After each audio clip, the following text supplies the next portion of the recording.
Well, Steve, they are telling us that staff, they have to wait for assessments and inspections to be completed before they can even welcome events back into the convention center. Just a huge hit to one of the largest economic drivers right here in the city of Oaks.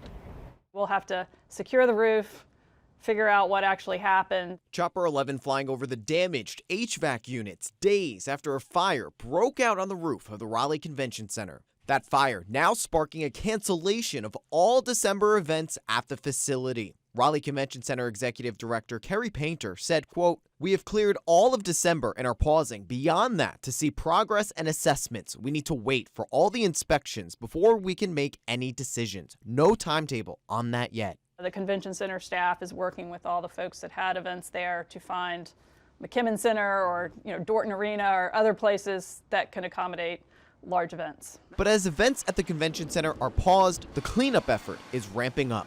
The first step, sealing holes in the roof. It rained all day yesterday, and so when the firefighters had to do some cutouts to fight the fire, we then had rain infiltration into the top floor, of the convention center, and also some sprinklers were set off. Convention center staff confirmed the ongoing work, saying, quote, "Today we had a team working on the roof to try and create a temporary covering to seal the venue before we get more rain. Also, we had a crew working to turn the boiler back on." Yesterday, the ABC 11i team learned investigators believe the fire started in an HVAC unit on the roof.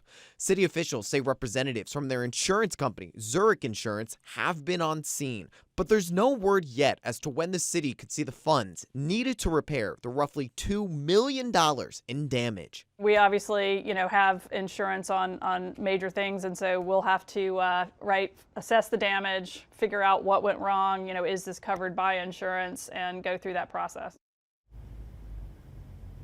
And Steve, as you said earlier, there were reports of smoke seen coming from the roof of the convention center, sparking a lot of concern for many people living here downtown. But city officials telling us earlier today that that smoke was actually steam coming from a boiler that was being worked on inside the building.